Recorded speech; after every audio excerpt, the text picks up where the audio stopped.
there was this lady sitting on a bench, and I went over and sat down beside her. She was waiting for a bus, and I noticed she had a uniform on, so I just said, "Hey, are you starting your shift at your work, or are you done it?" And she explained to me that she was a city bus driver, and she was actually waiting to start her shift, and so she was waiting for her bus to come so that she could take over the shift. So as we got talking, I just asked her where she was from, and she said that she had been in our city for 32 years. However, originally she was from Punjab, India. And I just said, it's under my understanding, please correct me if I'm wrong, but that when you are raised in India, usually you're raised with the spiritual belief system of either Hinduism or to be a Sikh. And I said, "Are you either one of these?" And she said, "Actually, I am a Sikh."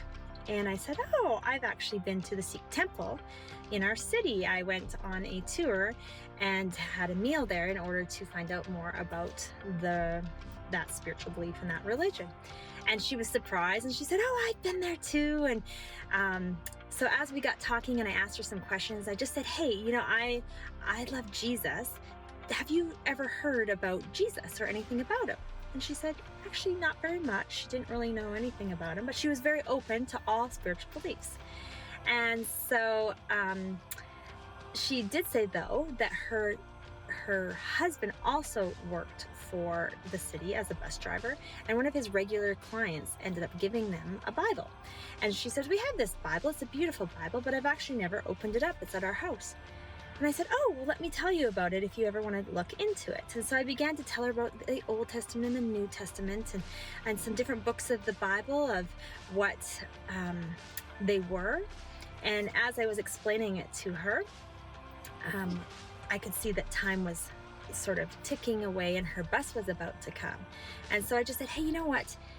Before you go start your shift, could I just pray over you?" And she said, "Oh, yes, you can."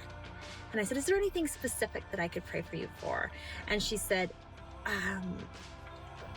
"Actually, my health and my family." And I said, "Great." And so I just put my hand on her shoulder and I just began praying. But as I was praying this way, I began to just ask the Holy Spirit, "Lord, what do you see about her? What do you love about her?" And the Lord just started to reveal to me things that he loved about her. So I began to just speak it to her in my prayer over her. When I opened my eyes, I just saw tears streaming down her face.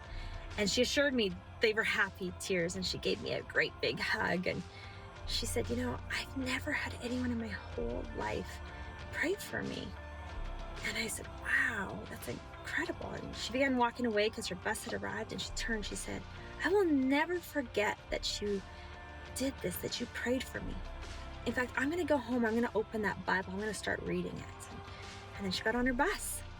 And I thought, wow, that in 32 years of being here in Canada, she's never had anybody pray for her. And then, wow, how the Holy Spirit impacted her that day and the power of revealing himself to him.